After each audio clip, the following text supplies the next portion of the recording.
very good evening to you. This is PACIS TV, #1 African Catholic television.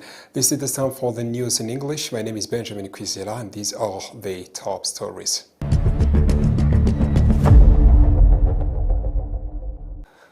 The Ministry of Health has raised the concern of the growing number of teenage pregnancies in Rwanda, revealing that an average 60 adolescent girls become pregnant every day.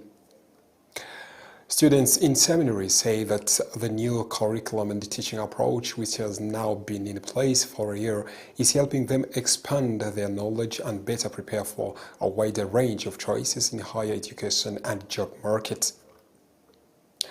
Israel's ambassador to Rwanda, Ainit Weiss, has called for development of Jewish shrine into a major international center for religious tourism comparable to Jerusalem.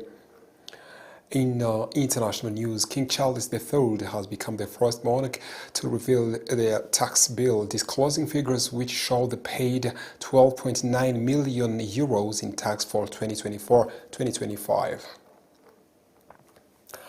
Welcome to our news in detail. This is the news brought to you in partnership with the Credo Hotel. The Ministry of Health has raised the concern of the growing number of teenage pregnancies in Rwanda, revealing that an average of 60 adolescent girls become pregnant every day. Health officials are calling for stronger efforts from parents, teachers, communities, and young people to reverse the trend. Rwanda records an average of 60 teenage pregnancies every day, amounting to more than 23,000 cases each year, according to the Minister of Health, Dr. Sabin Nsanzimana. News in detail. Rwanda records an average of 60 teenage pregnancies every day, amounting to more than 23 cases each year, according to the Minister of Health, Dr. Sabin Nsanzimana. The minister disclosed the figures during the Youth Forum on Accelerating Action to Prevent and Eliminate Adolescent Pregnancy. He noted that the teenage pregnancy rate increased from 5% in 2024 to 80% in 2025. Dr. Nsanzimana described adolescence as a critical stage between childhood and adulthood, saying the choices young people make during this period can have lifelong consequences. He urged parents and teachers to support rather than condemn girls who become pregnant unexpectedly, stressing that they need guidance and care instead of rejection. The minister also warned that adolescent mothers face a higher risk of complications and death during childhood because their bodies are often not fully developed. He added that babies born to teenage mothers are more likely to be born prematurely or suffer from stunted growth, with 1/3 of stunted children born to adolescent mothers. According to the ministry, dropping out of school increases a girl's risk of becoming pregnant by 5 times. Other contributing factors include misinformation about sexual and reproductive health, peer pressure, and sexual violence. Dr. Nsanzimana also challenged the young people to acknowledge their own responsibility in preventing teenage pregnancies, noting that while adults are involved in some cases, boys and young men also play a significant role. He emphasized that keeping every child in school through secondary education, improving access to youth-friendly health services, encouraging open discussions on reproductive health, and providing accurate sexuality education are essential steps towards reducing teenage pregnancies in Rwanda. In Cyangugu, students in seminaries say that the new curriculum in teaching approach, which has now been in place for a year, is helping them to expand their knowledge and better prepare for a wider range of choices in higher education and job market. They explained that the introduction of new subjects along with the competency-based learning approach is enabling them to pursue diverse career paths aligned with their future ambitions. News in detail.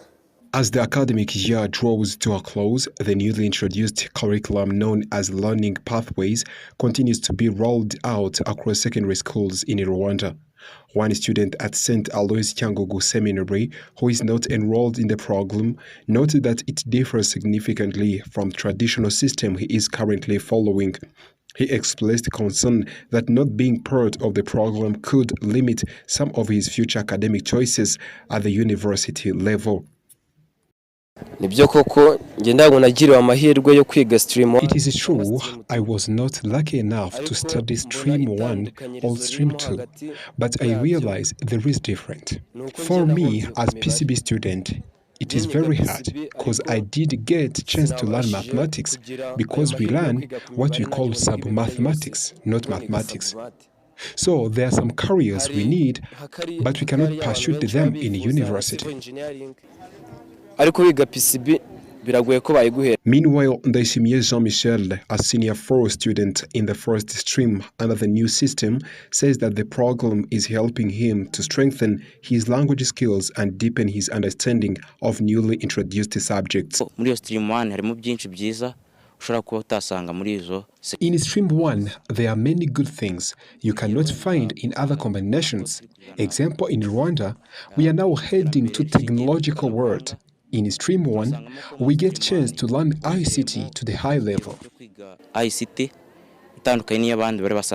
Both students agree that the Learning Pathways program offers broader opportunities, allowing learners to choose subjects that match their talents and personal interests, unlike previous, more rigid system. Ndangiza kwiga bizamfasha ibintu byinshi bitandukanye kuko nzamfite. When I complete my secondary school, I will have a chance to choose what I want to learn in university. That is a chance which is not available for those who follow the other combinations. Usengimana Gerald, Director of Education in Rusizi District, stated that the Learning Pathways initiatives has significantly expanded the students' options when selecting university majors and preparing for the labor market.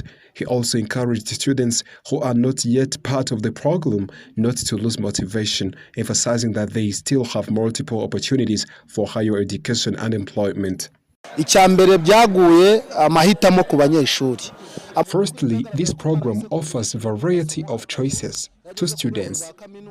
To be honest, we realized that a student who pursued combinations of only 3 subjects, when he reaches university level, cannot afford many choices in university. Ever since Pathways started, there are a variety of choices that a student may get many choices in university level. It will also help on labor market.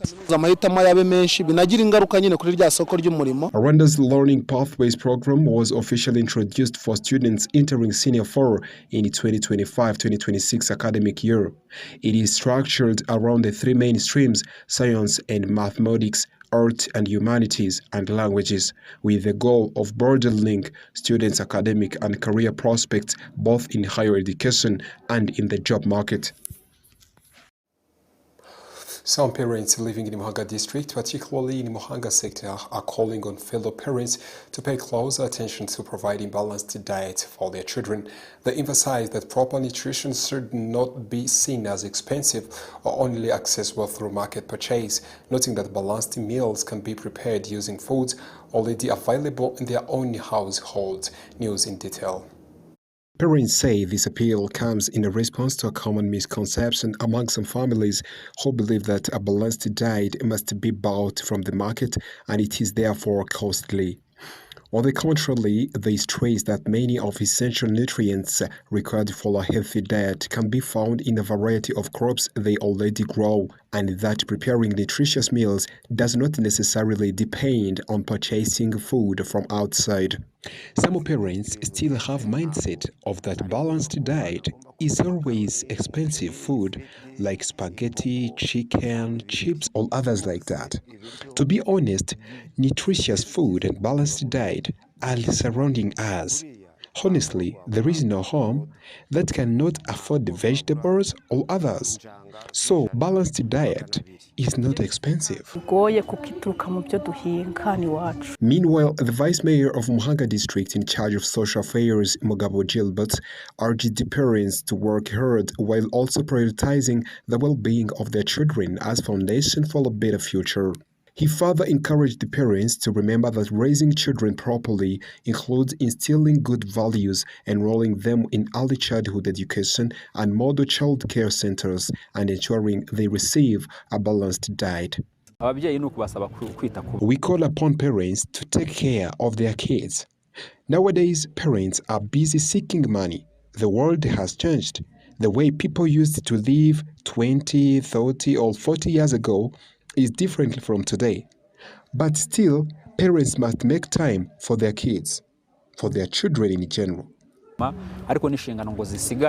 Such efforts, he noted, contribute significantly to children's cognitive and physical development, enabling them to perform better in school and grow into responsible citizens who can contribute meaningfully to their communities and the nation as a whole. Israel's ambassador to Rwanda, Einet Weiss, has called for the development of Kibeho Shrine into a major international center for religious tourism comparable to Jerusalem. She emphasized that such progress can be achieved through strong collaboration between Israel, the Kibeho Shrine, and the Nyaruguru district, including knowledge exchange and joint initiatives aimed at improving infrastructure and visitor experience. Kibeho is globally recognized for marine apparitions reported between 1981 and 1989, later officially approved by Catholic Church and confirmed by the Vatican in 2001. Since then, it has attracted thousands of pilgrims and tourists annually, underscoring the growing need for enhanced facilities and better services to support its status as a prominent pilgrimage destination. Local leaders, including Celestina Kizimana, the Bishop of Diocese of Gikongoro, welcomed the initiative, noting that discussions have focused on improving hospitality, worship conditions, and overall site management. Authorities in the Nyaruguru district also highlighted broader opportunities for cooperation with Israel in areas such as agriculture, health, environmental protection, and tourism, expressing optimism that learning from Jerusalem's model will help accelerate Kibeho's development into a world-class religious tourism hub. After a short commercial break, we are coming back with the international news tonight.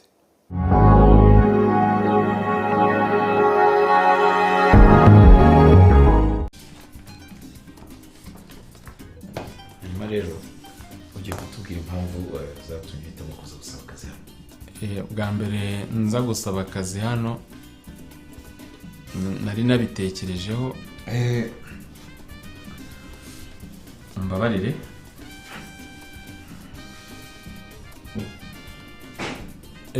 murakoze mu by'ukuri numvaga mfite ubushobozi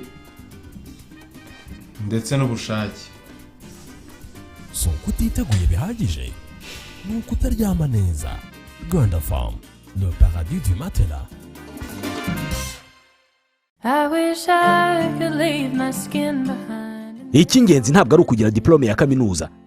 Uyu munsi birahagije kuganira n'umuntu byonyine ukamenya ko yize muri kaminuza ibonetse yose cyangwa se ko yize muri kaminuza Gatolika y'u Rwanda, Catholic University of Rwanda, by'umwihariko mu ishami ryayo rya Kigali. Ubu abazi guhitamo neza batangiye kwiyandikisha muri Catholic University of Rwanda Kigali campus ikorera Nyamirambo. Abashaka kwiga mu mashami y'uburezi kwiyandikisha mu gihembwe kizatangira mu kwezi kwa gatatu, March intake, byaratangiye muri postgraduate diploma in education PGDE. Ababiga muri weekend. Hatangwa kandi amasomo muri Department of Education in Sciences mu mashami ya Economics and Computer Science, Mathematics and Computer Science, Mathematics and Geography na Mathematics and Economics. Hari kandi Department of Education in Arts and Social Sciences mu mashami ya English and Kinyarwanda, English and French, French and Kinyarwanda, English and Kiswahili, Economics and Entrepreneurship, English and History, Economics and History na Economics and Geography. Uhitamo kwiga ku manywa cyangwa se mu biruhuko. Twakira kandi abanyeshuri bafite A1 muri education bakeneye gukomeza amasomo yabo ku rwego rwa A0. Iyandikisha unyuze kuri wa#CUR/AC/RAWA. Wanahamagara cyangwa ukandika ubutumwa kuri 07 83 18 86 26 cyangwa 07 33 21 46 78 cyangwa none 07 88 52 41 98. Wanandika email kuri curkigali-campus@gmail.com. The only way to being found is getting lost.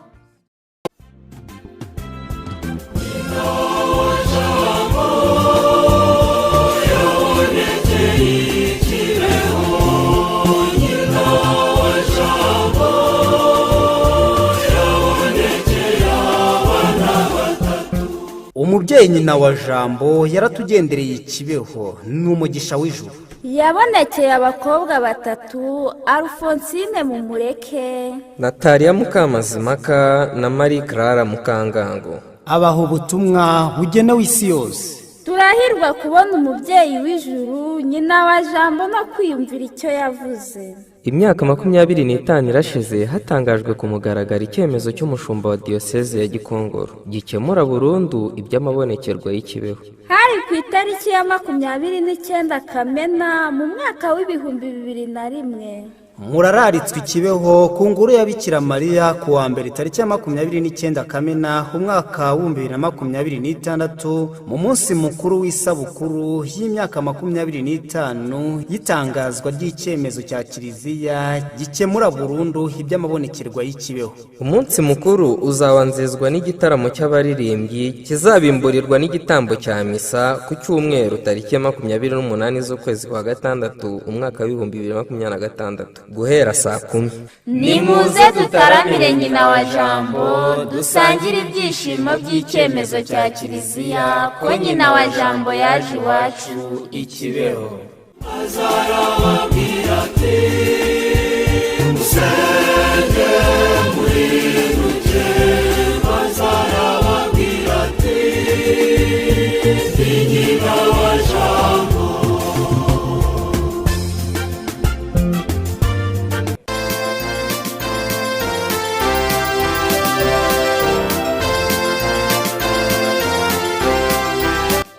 Banyarwanda, rya shuri rikuru ry'abafurere b'abayozefite rikomeje kuba ubukombe mu gushyira ku isoko ry'umurimo abize ubumenyi ngiro bufite ireme. Iryo nta rindi ni St Joseph Integrated Technical College ryongeye gufungura amarembo ku bashaka kuryigamo. Banyeshuri, amahitamo ni ayanyu. Kugeza abanyeshuri bari kwiyandikisha muri Bachelor of Technology, muri Information Technology cyangwa Construction Technology. Kwiyandikisha byaratangiye kandi bigeze kuri.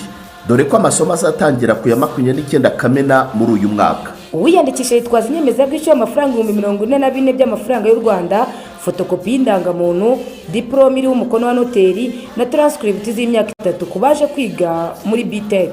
St Joseph Integrated Technical College iherereye Nyamirambo mu mujyi wa Kigali imbere y'urukiko rw'ubucuruzi. Ku bindi bisobanuro wahamagara nimero iri kuri ekara yawe. St Joseph Integrated Technical College, igisubizo mu bwubatsi n'ikoranabuhanga birambye.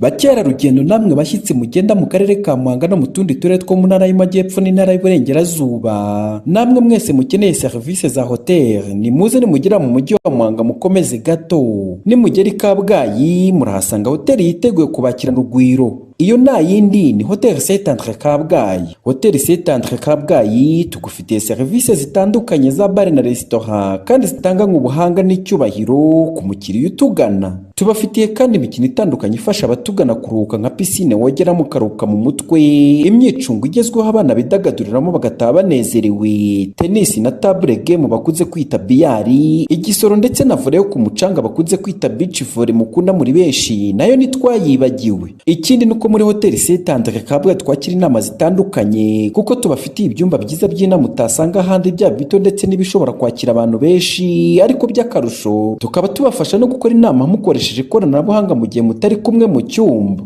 Kubifuza serivisi za catering Hotel Saint-Andre Kabgayi, amafunguro n'ibinyobwa tubibagerezaho ku gihe. Tubafitiye ibyumba byiza byagutse biri mu byiciro bitandukanye harimo n'ibyo bakunze kwita suite mu ndimi z'amahanga, ndetse byose ukaba ubibona ku giciro cyiza. Muri make ugeze muri Hotel Saint-Andre Kabgayi ahora yifuza kugaruka kubera uburyo yakiranywe ubwuzu n'icyubahiro tutasanga ahandi, kuko serivisi tuzitanga kinyamwuga kandi zishingiye ku ndangagaciro za Kiliziya. Ku bindi bisobanuro waduhamagara kuri telefone ziri kuri ekara yawe cyangwa ukatwandikira unyuze ku mbuga nkoranyambaga zacu zitandukanye. Hotel Saint-Andre Kabgayi, imfura mu mahoteli mu gutanga serivisi nziza inoze kandi ku gihe. Crafting the future. Yemwe ya shuri bose bashaka ni College Fondation Sinagera. Mama we iri ni ishuri ribumbatiye icyerekezo cy'u Rwanda twifuza kuko ritanga uburezi buhamye mu mashuri y'inshuke, abanza, icyiciro rusange ndetse n'amashami y'imyuga n'ubumenyingiro mu buhinzi, ubworozi, food processing, ubwubatsi, ubukanishi bw'ibinyabiziga, fashion design, gutunganya imisatsi, ububaji n'ubusuderi. Hari n'amasomo y'igihe gito short courses mu mashami yavuzwe haruguru aherekezwa na practice zihagije kuko abanyeshuri bigira mu nganda za Sina Gerard International Football Academy yigisha abana guhera ku myaka 6 gucunga ruhago sawa sawa, atletisme, imbyino nyarwanda no kwiga amategeko y'umuhanda no gutwara ibinyabiziga nabyo biri mu nyongera y'amasomo. Abana biga amashuri y'incuke n'abanza basoza ibyo byiciro bose bazi gutwara igare. Umwana wa segonderi we atahana uruhusa rwo gutwara ibinyabiziga. Witinda kwandikisha umwana ku ishuri kuri Nyirangarama cyangwa ku mashami ya Sina Gerard Entreprise Urwibutso hose mu gihugu. Ku bindi bisobanuro hamagara 0788535123 cyangwa 0788535999. Collège Fondation Sina Gerard. Twubaka ubukungu bushingiye ku bumenyi.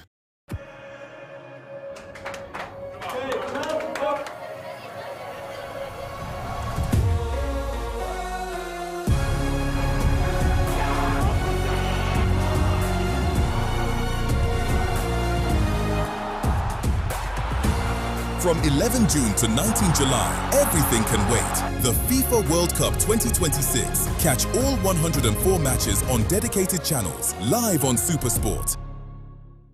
Available with DSTV English Plus. Subscribe now to your package and enjoy all channels for 30 days. Get a Canal Plus HD decoder for only 5,000 francs.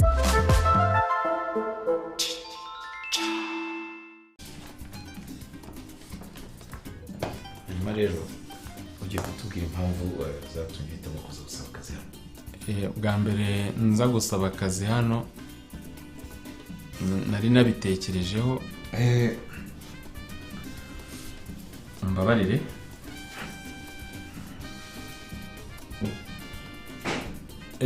Murakoze. Mu by'ukuri numvaga mfite ubushobozi ndetse n'ubushake. So kutiteguye bihagije ni ukutaryama neza. Rwanda Farm, le paradis du matelas.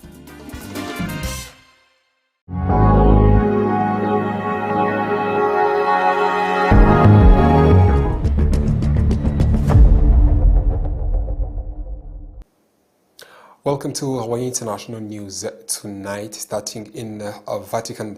His Holiness Pope Leo XIV sends an initial 100,000 Vatican to United Kingdom. King Charles III has become the first monarch to reveal their tax bill, disclosing figures which show he paid 12.9 million euros in tax for 2024 and 2025. The level of tax paid by the King put him in top 100 of UK taxpayers. The Prince of Wales declared he paid 7.76 million euros tax over the same period. The figures in the annual royal report and accounts show. It has also been revealed that the King and Queen Camilla will continue to live in Crowland's house and not move into Buckingham Palace. Meanwhile, the accounts show the main source of annual public funding for the royal household, the core element of the sovereign grant, will nearly double within household. And that story takes us to an end of our news edition tonight. But before we close, let's go back to the top of stories.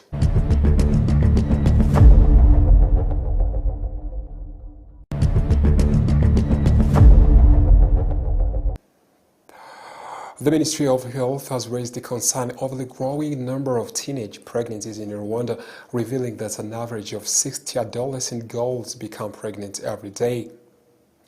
Students in seminaries say that new curriculum and teaching approach, which has now been in place for a year, is helping them to expand their knowledge and better prepare for a wider range of choices in higher education and job market. Israel's ambassador to Rwanda, Annette Weiss, has called for the development of Kibeho Shrine into a major international center for religious tourism comparable to Jerusalem. In international news, King Charles III has become the first monarch to reveal their tax bill, disclosing figures which show he paid 12.9 million euros in a tax for 2024 and 2025. Thank you very much once again for being with us tonight. This is PACIS TV English News. My name is Benjamin Kwizera and I wish you a very fantastic weekend.